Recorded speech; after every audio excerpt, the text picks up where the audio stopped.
Chapter 6 of The Treasure Train by Arthur B. Reeve. The Beauty Mask. "Oh, Mr. Jameson, if they could only wake her up, find out what is the matter, do something." This suspense is killing both mother and myself. Scenting a good feature story, my city editor had sent me out on an assignment, my sole equipment being a clipping of 2 paragraphs from the Morning Star. Girl in coma 6 days. Shows no sign of revival. Virginia Blakely, the 19-year-old daughter of Mrs. Stuart Blakely of Riverside Drive, who has been in a state of coma for 6 days, still shows no sign of returning consciousness. Ever since Monday, some member of her family has been constantly beside her. Her mother and sister have both vainly tried to coax her back to consciousness, but their efforts have not met with the slightest response. Dr. Calvert Haynes, the family physician, and several specialists who have been called in consultation are completely baffled by the strange malady. Often I read of cases of morbid sleep lasting for days or even for weeks, but this was the first case I had ever actually encountered, and I was glad to take the assignment. The Blakeleys, as everyone knew, had inherited from Stuart Blakely a very considerable fortune in real estate in one of the most rapidly developing sections of Upper New York, and on the death of their mother, the 2 girls, Virginia and Cynthia, would be numbered among the wealthiest heiresses of the city. They lived in a big sandstone mansion fronting the Hudson, and it was with some misgiving that I sent up my card. Both Mrs. Blakely and her other daughter, however, met me in the reception room, thinking perhaps, from what I had written on the card, that I might have some assistance to offer. Mrs. Blakely was a well-preserved lady, past middle age and very nervous. "Mercy, Cynthia," she exclaimed, as I explained my mission. "It's another one of those reporters." "No, I cannot say anything. Not a word. I don't know anything. See Dr. Haynes. "But, Mother," interposed Cynthia more calmly, "the thing is in the papers. It may be that someone who reads of it may know of something that can be done. Who can tell?" "Well, I won't say anything," persisted the elder woman. "I don't like all this publicity. Did the newspapers ever do anything but harm to your poor dear father? No, I won't talk. It won't do us a bit of good. And you, Cynthia, had better be careful." Mrs. Blakely backed out of the door, but Cynthia, who was a few years older than her sister, had evidently acquired independence. At least she felt capable of coping with an ordinary reporter who looked no more formidable than myself. "It is quite possible that someone who knows about such cases may learn of this," I urged. She hesitated as her mother disappeared, and looked at me a moment, then, her feelings getting the better of her, burst forth with the strange appeal I have already quoted. It was as though I had come at just an opportune moment when she must talk to some outsider to relieve her pent-up feelings. By an adroit question here and there, as we stood in the reception hall, I succeeded in getting the story which seemed to be more human interest than of news. I even managed to secure a photograph of Virginia as she was before the strange sleep fell on her. Briefly, as her sister told it, Virginia was engaged to Hampton Haynes, a young medical student at the college where his father was a professor of diseases of the heart. The Hayneses were of a fine Southern family which had never recovered from the war and had finally come to New York. The father, Dr. Calvert Haynes, in addition to being a well-known physician, was the family physician of the Blakeleys, as I already knew.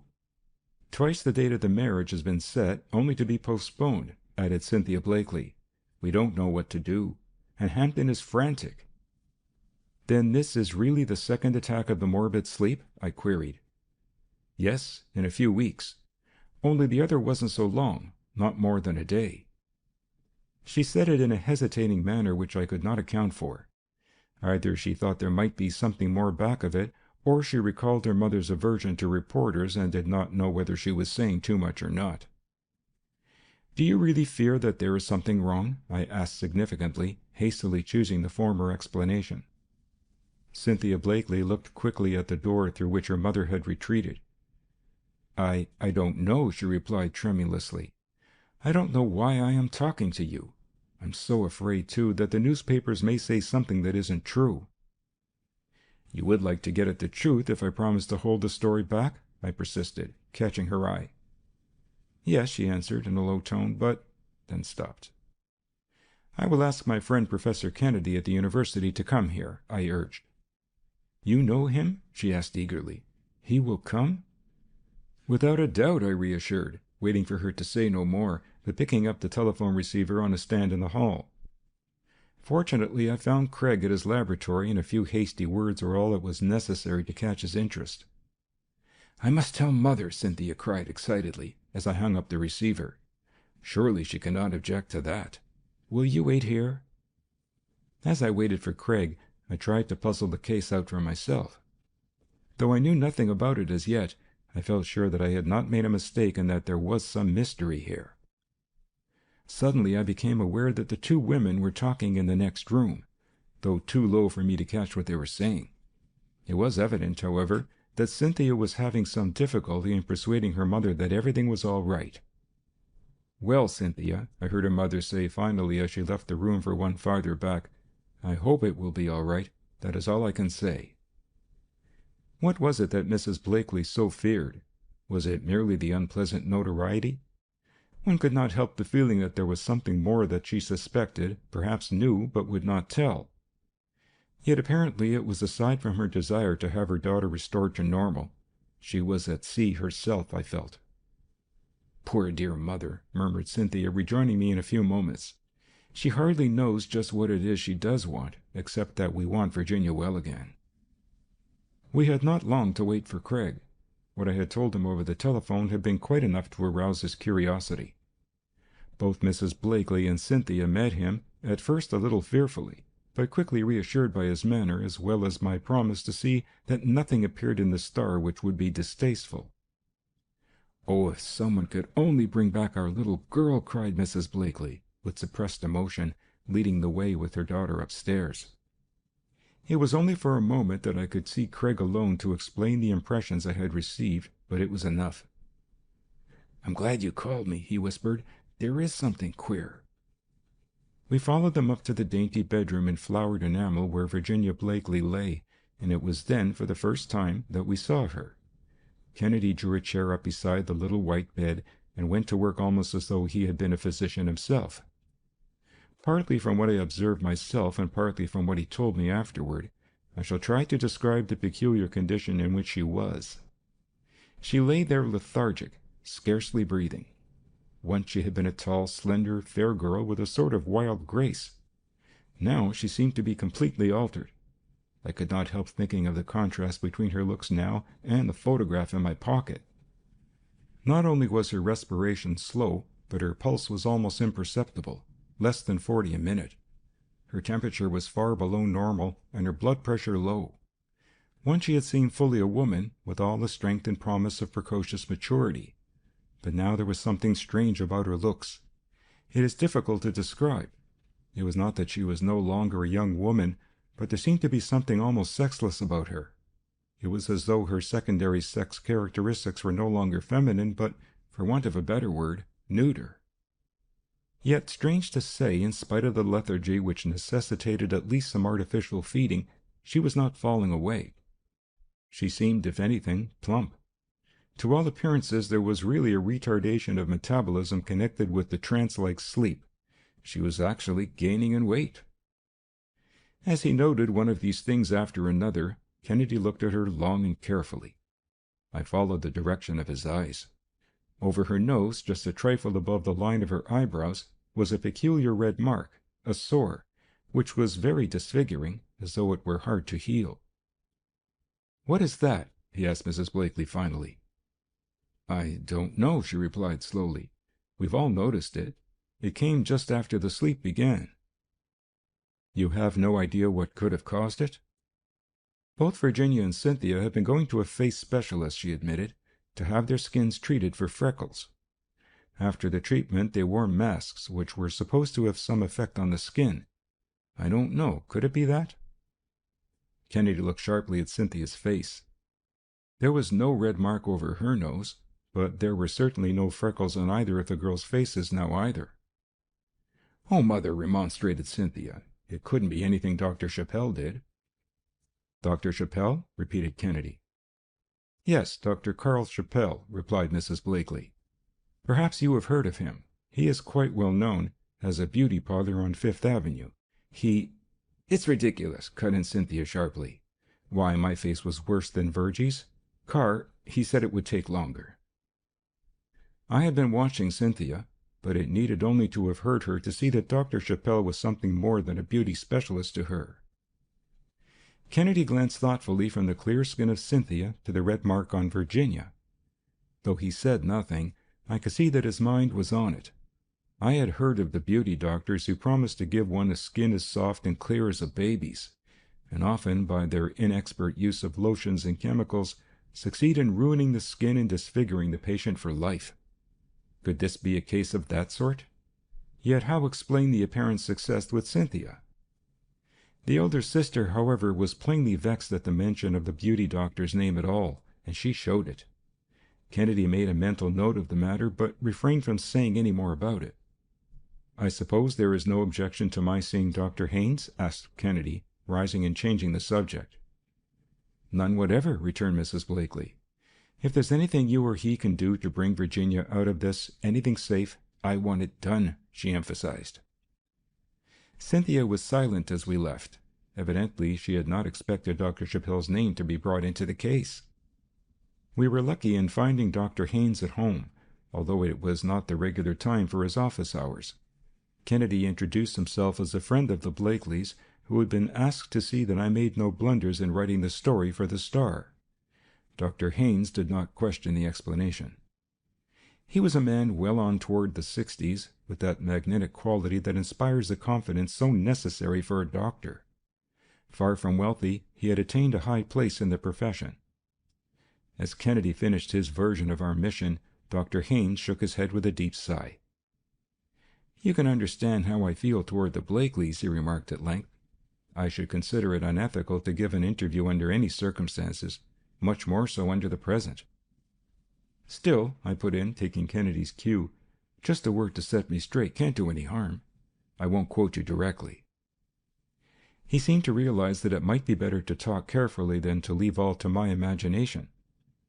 "Well," he began slowly, "I have considered all the usual causes assigned for such morbid sleep. It is not autosuggestion or trance, I am positive. Nor is there any trace of epilepsy. I cannot see how it could be due to poisoning, can you?" I admitted readily that I could not. "No," he resumed, "it is just a case of what we call narcolepsy, pathological somnolence, a sudden uncontrollable inclination to sleep, occurring sometimes repeatedly or at varying intervals. I don't think it hysterical, epileptic, or toxemic. The plain fact of the matter, gentlemen, is that neither myself nor any of my colleagues whom I have consulted have the faintest idea what it is, yet." The door of the office opened, for it was not the hour for consulting patients, and a tall, athletic young fellow, with a keen and restless face, though very boyish, entered. "My son," the doctor introduced, "soon to be the 6th Dr. Haynes in direct line in the family." We shook hands. It was evident that Cynthia had not by any means exaggerated when she said that he was frantic over what had happened to his fiancée. Accordingly, there was no difficulty in reverting to the subject of our visit. Gradually, I let Kennedy take the lead in the conversation so that our position might not seem to be false. It was not long before Craig managed to inject a remark about the red spot over Virginia's nose. It seemed to excite young Hampton. "Naturally, I look on it more as a doctor than a lover," remarked his father, smiling indulgently at the young man, who it was evident he regarded above everything else in the world. "I have not been able to account for it either. Really, the case is one of the most remarkable I have ever heard of." "You have heard of a Dr. Carl Chappelle?" inquired Craig tentatively. "A beauty doctor," interrupted the young man, turning toward his father. "You've met him. He's the fellow I think is really engaged to Cynthia." Hampton seemed much excited. There was unconcealed animosity in the manner of his remark, and I wondered why it was. Could there be some latent jealousy? "I see," conned Dr. Haynes. "You mean to infer that this Dr. Chappelle—" He paused, waiting for Kennedy to take the initiative.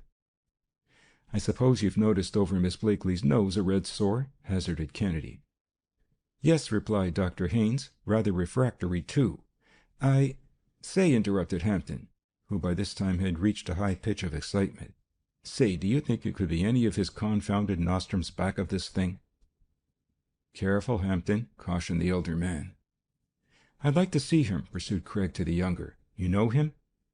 "Know him? I should say I do. Good-looking, good practice and all that, but, why, he must have hypnotized that girl. Cynthia thinks he's wonderful." "I'd like to see him," suggested Craig. "Very well," agreed Hampton, taking him at his word. "Much as I dislike the fellow, I have no objection to going down to his beauty parlor with you." "Thank you," returned Craig, as we excused ourselves and left the elder Dr. Haynes. Several times in our journey down, Hampton could not resist some reference to Chappell for commercializing the profession, remarks which sounded strangely old on his lips.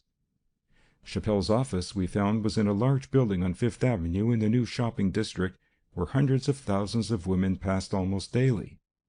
He called the place a dermatological institute, but as Hampton put it, he practiced decorative surgery. As we entered one door, we saw the patients left by another. Evidently, as Craig whispered, when 60 sought to look like 16, the seekers did not like to come in contact with one another. We waited some time in a little private room. At last Dr. Chappell himself appeared, a rather handsome man, with the manner that one instinctively feels appeals to the ladies. He shook hands with young Haynes, and I could detect no hostility on Chappell's part, but rather a friendly interest in a younger member of the medical profession. Again I was thrown forward as a buffer. I was their excuse for being there. However, a newspaper experience gives you one thing, if no other, assurance.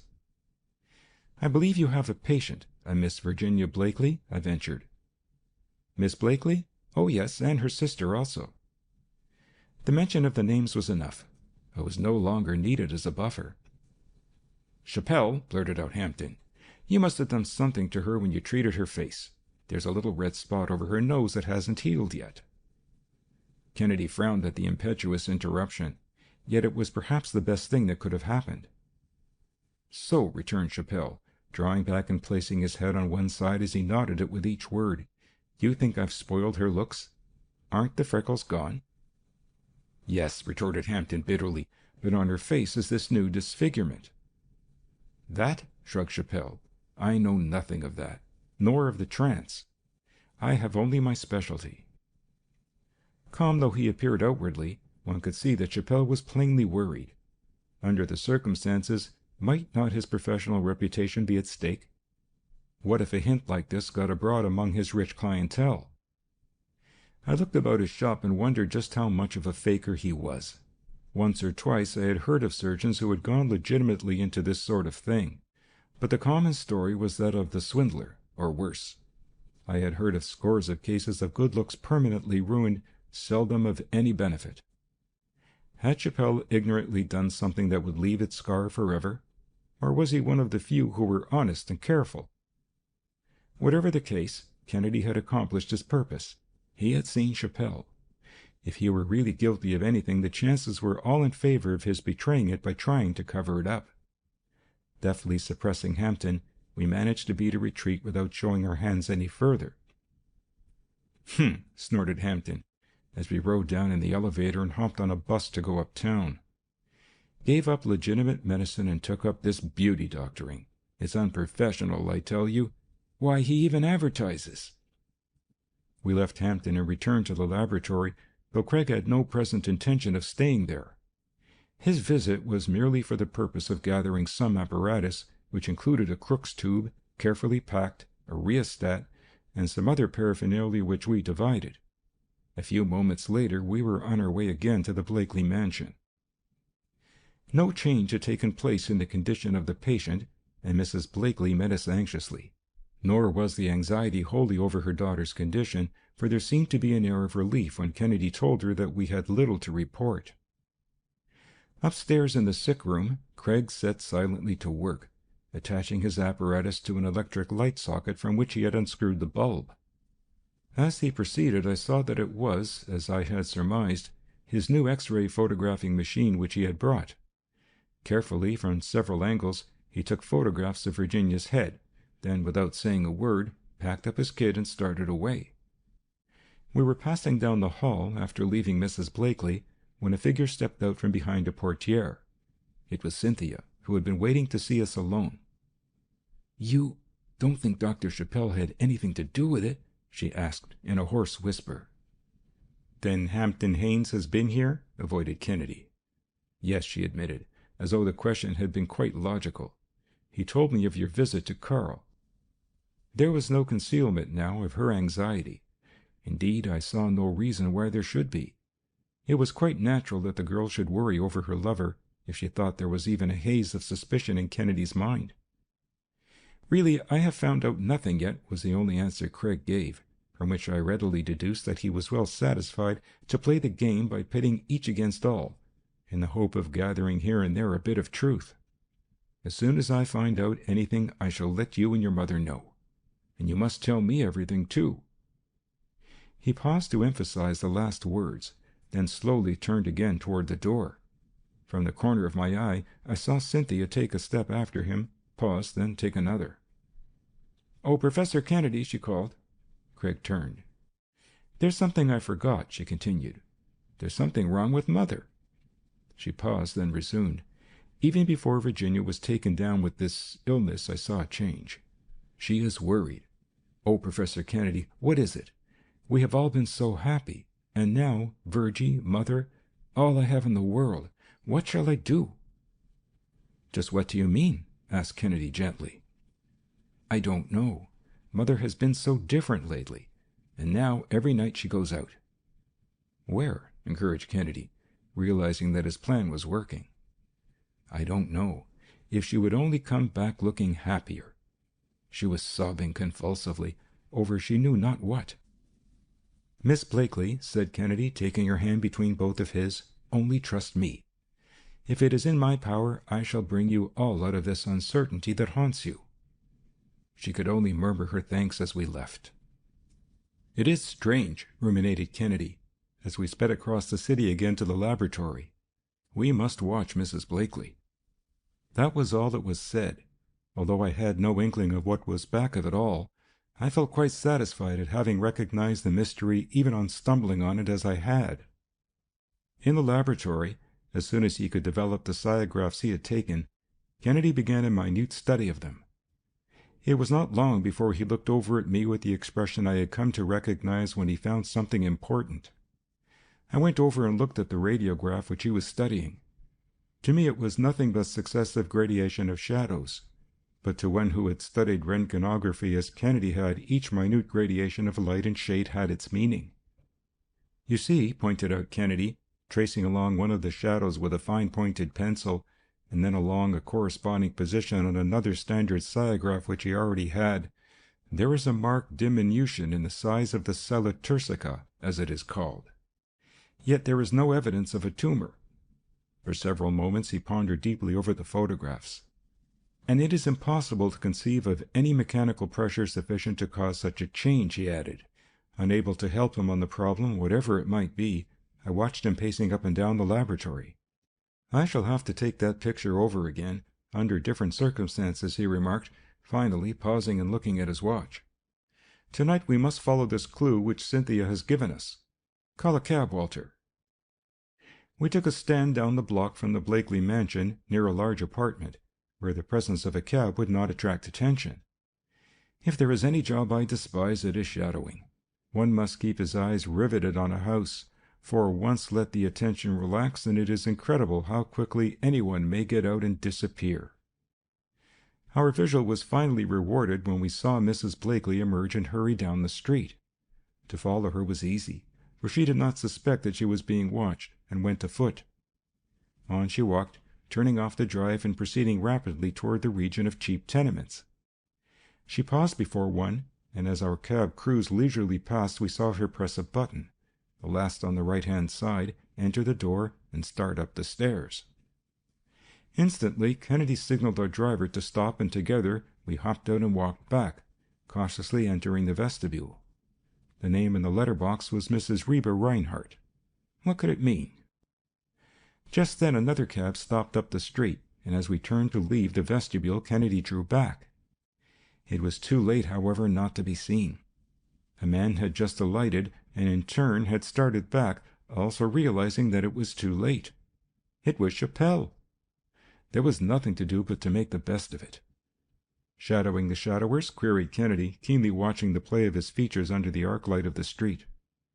Miss Cynthia asked me to follow her mother the other night, he answered quite frankly, and I have been doing so ever since. It was a glib answer, at any rate, I thought. Then perhaps you know something of Reeve Reinhardt, too, bluffed Kennedy. Chappelle eyed us a moment, in doubt how much we knew. Kennedy played a pair of deuces as if they had been 4 aces instead. Not much, replied Chappelle dubiously. I know that Mrs. Blakely has been paying money to the old woman, who seems to be ill. Once I managed to get in to see her. It's a bad case of pernicious anemia, I should say. A neighbor told me she has been to the college hospital, had been one of Dr. Haynes' cases, but that he had turned her over to his son. I have seen Hampton Haynes here, too. There was an air of sincerity about Chappelle's words, but then I reflected that there had also been a similar ring to what we had heard Hampton say. Were they playing a game against each other? Perhaps, but what was the game? What did it all mean, and why should Mrs. Blakely pay money to an old woman, a charity patient? There was no solution. Both Kennedy and Chappelle, by a sort of tacit consent, dismissed their cabs, and we strolled on over toward Broadway, watching one another furtively. We parted finally, and Kennedy and I went up to our apartment, where he sat for hours in a brown study. There was plenty to think about, even so far in the affair. He may have sat up all night. At any rate, he roused me early in the morning. Come over to the laboratory, he said. I want to take that X-ray machine up there again to Blakely's. Confound it! I hope it's not too late. I lost no time in joining him, and we were at the house long before any reasonable hour for visitors. Kennedy asked for Mrs. Blakely and hurriedly set up the X-ray apparatus. I wish you would place that face mask which she was wearing exactly as it was before she became ill, he asked. Her mother did as Kennedy directed, replacing the rubber mask as Virginia had worn it. I want you to preserve that mask, directed Kennedy, as he finished taking his pictures. Say nothing about it to anyone. In fact, I should advise putting it in your family safe for the present. Hastily we drove back to the laboratory, and Kennedy set to work again developing the second set of sciagraphs. I had not long to wait this time for him to study them. His first glance brought me over to him as he exclaimed loudly. At the point just opposite the sore which he had observed on Virginia's forehead and overlying the sella turcica, there was a peculiar spot on the radiograph. Something in that mask has affected the photographic plate, he explained, his face now animated. Before I could ask him what it was, he had opened a cabinet where he kept many new things which he studied in his leisure moments. From it I saw him take several glass ampoules which he glanced at hastily and shoved into his pocket, as we heard a footstep out in the hall. It was Chappelle, very much worried. Could it be that he knew his society clientele was at stake, I wondered? Or was it more than that? "She's dead," he cried. "The old lady died last night." Without a word, Kennedy hustled us out of the laboratory, stuffing the X-ray pictures into his pocket also as he went. As we hurried downtown, Chappelle told us how he had tried to keep a watch by bribing one of the neighbors, who had just informed him of the tragedy. "It was her heart," said one of the neighbors, as we entered the poor apartment. "The doctor said so." "Anemia," insisted Chappelle, looking carefully at the body. Kennedy bent over also and examined the poor worn frame. As he did so, he caught sight of a heavy linen envelope tucked under her pillow. He pulled it out gently and opened it. Inside were several time-worn documents and letters. He glanced over them hastily, unfolding first a letter. "Walter," he whispered furtively, looking at the neighbors in the room and making sure that none of them had seen the envelope already. "Read these. That's her story." One glance was sufficient. The first was a letter from old Stuart Blakely. Reeve Reinhardt had been secretly married to him and never divorced. One paper after another unfolded her story. I thought quickly. Then she had had a right in the Blakely millions. More than that, the Blakeleys themselves had none, at least only what came to them by Blakely's will.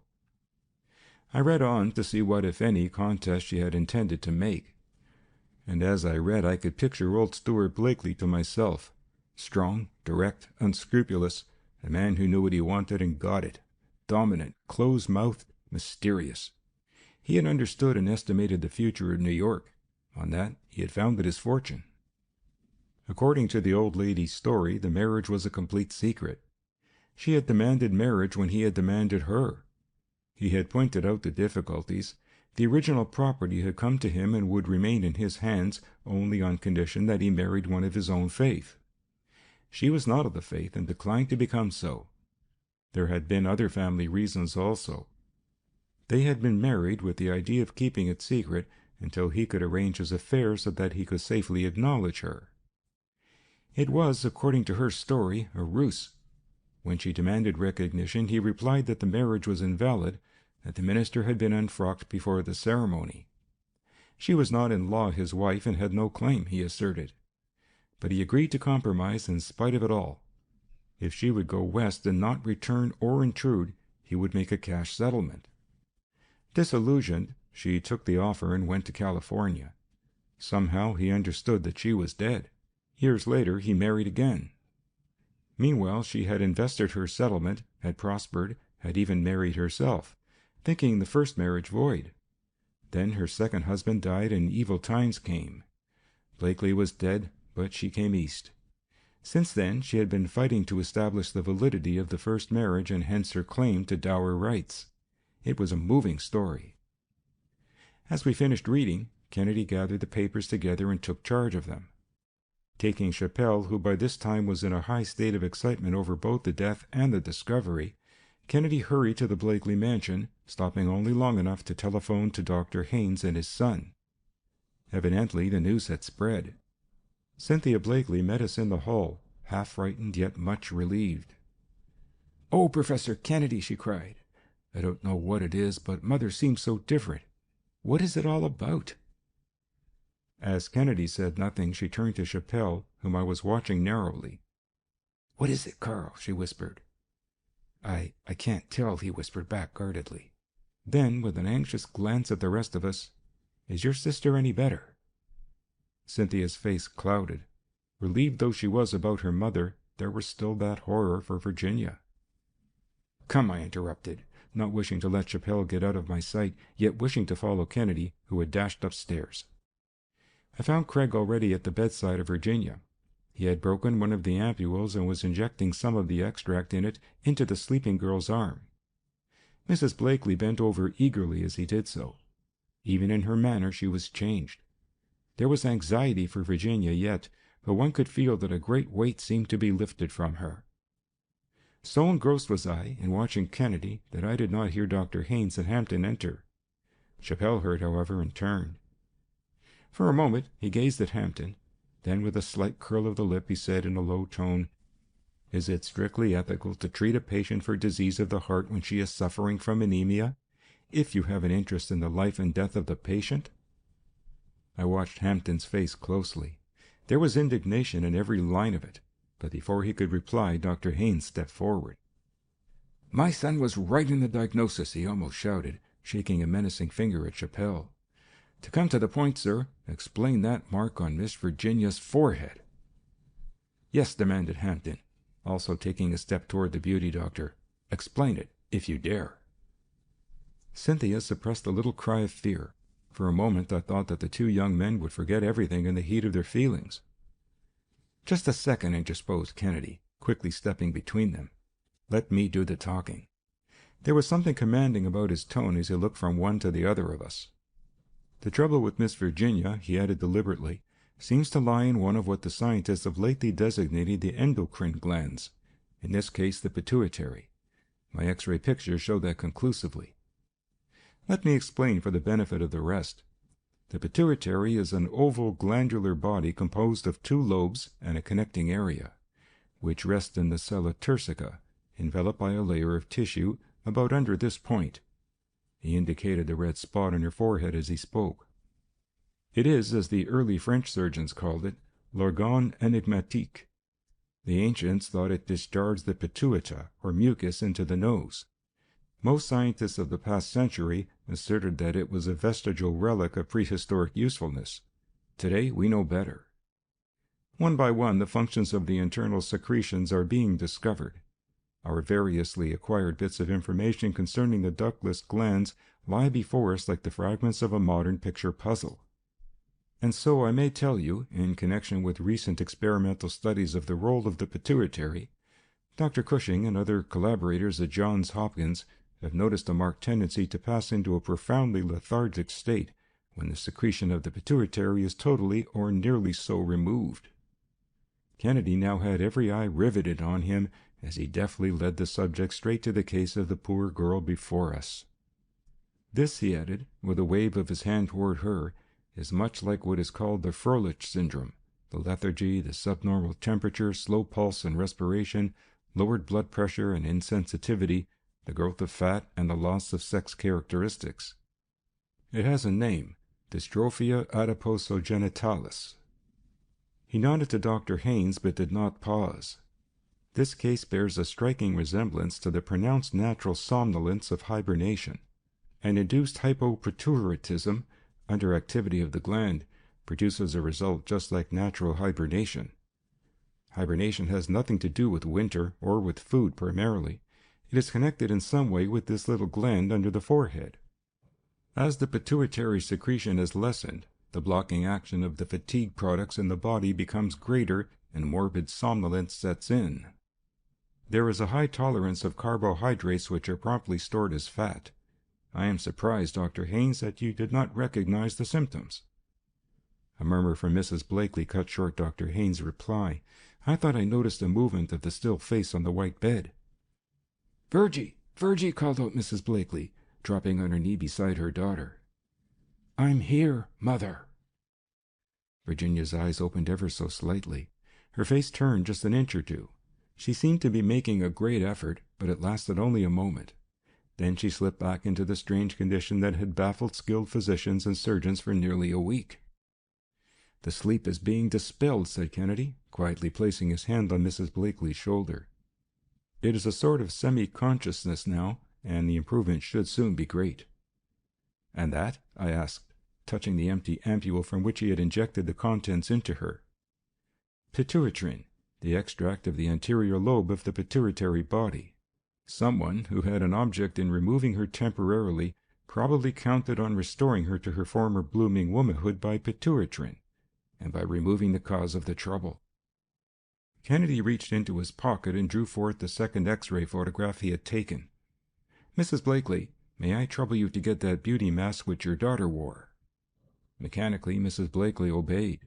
I expected Chappelle to object, but not a word broke the death-like stillness. "The narcolepsy," continued Kennedy, taking the mask, "was due, I find, to something that affected the pituitary gland.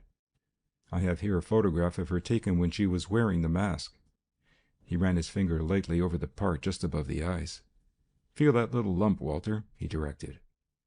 I did so. It was almost imperceptible, but there was something. "What is it?" I asked. "Located in one of the best protected and most inaccessible parts of the body," Kennedy considered slowly, "how could the pituitary be reached? If you will study my sciograph, you will see how I got my first clue. There was something over that spot which caused the refractory sore. What was it? Radium, carefully placed in the mask with guards of lead foil in such a way as to protect the eyes, but direct the emissions full at the gland which was to be affected, and the secretion stopped." Chappelle gave a gasp. He was pale and agitated.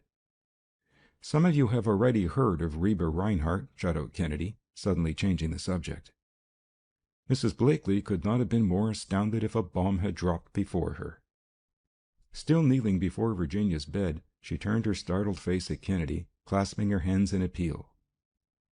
"It was for my girls that I tried to buy her off, for their good name, their fortune, their future," she cried imploringly. Kennedy bent down. "I know that is all," he reassured, then facing us went on. "Behind that old woman was a secret of romantic interest. She was contemplating filing suit in the courts to recover a widow's interest in the land on which now stands the homes of millionaires, hotel palaces, luxurious apartments, and popular theaters, millions of dollars worth of property." Cynthia moved over and drew her arms about the convulsed figure of her mother.